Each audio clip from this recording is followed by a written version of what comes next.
The problem with inheritances is that everyone thinks they're about money. They're not. They're about memory, power, and silence. This family didn't fall apart when the father died.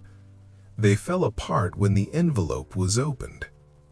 Because what was written inside wasn't a gift. It was a design. Part 1. The Room.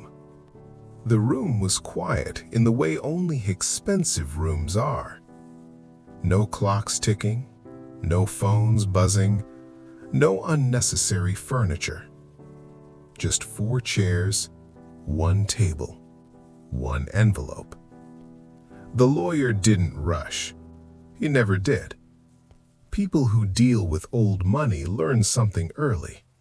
Urgency is considered bad taste. The siblings sat across from each other like strangers who shared a last name.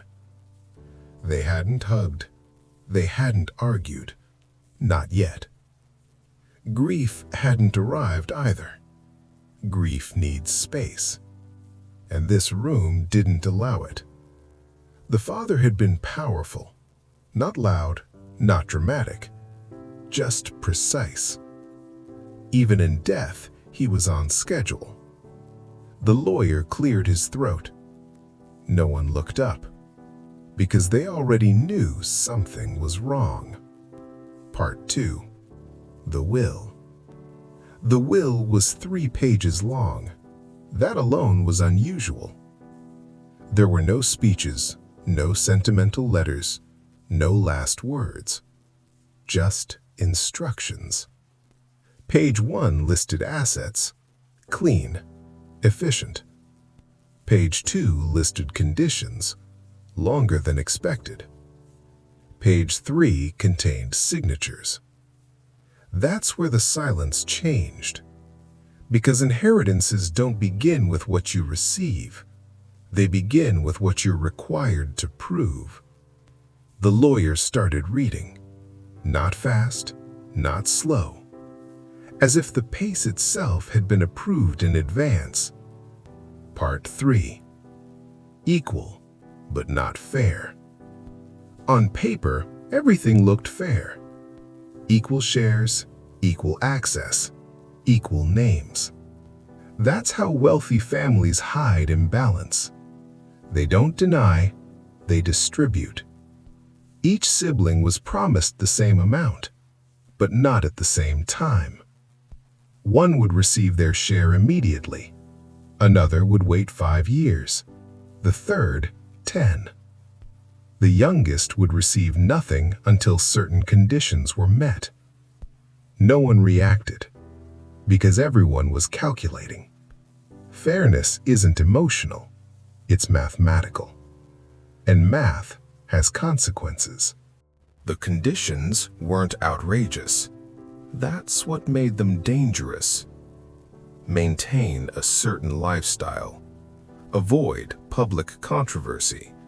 Preserve family reputation.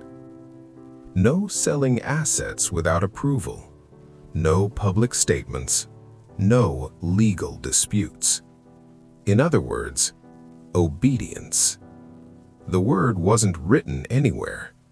It didn't need to be. One sibling smiled. Another clenched their jaw.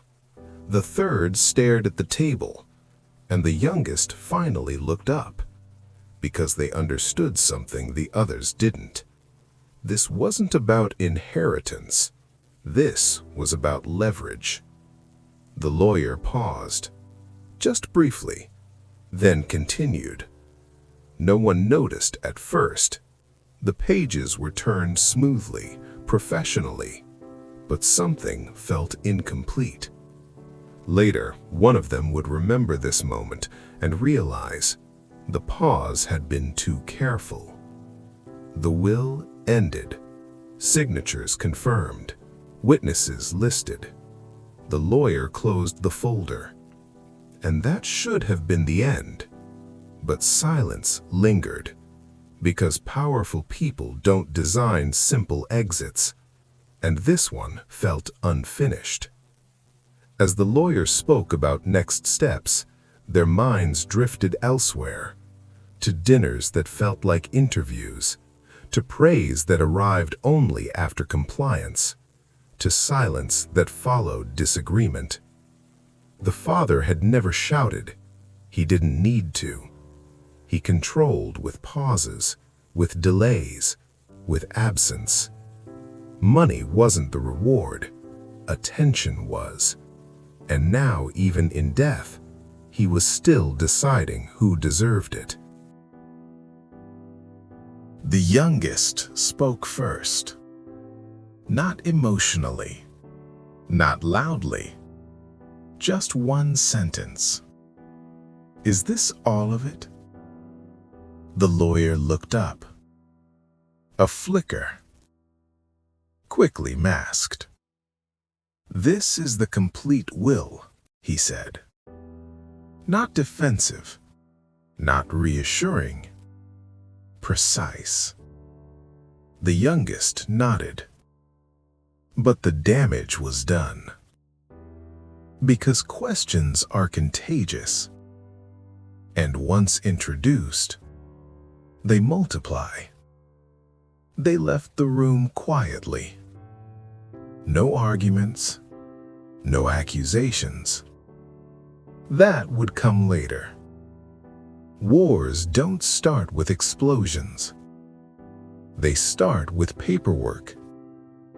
And the most destructive ones begin with the illusion of fairness. None of them knew it yet, but the inheritance hadn't been left behind. It had been set in motion. And the most important part of the will was the part no one had seen. If this story stayed with you, you already know why you'll come back. These stories aren't meant to be rushed. They're meant to sit with you. The next chapter is already waiting. Not for everyone, but for those who listen carefully.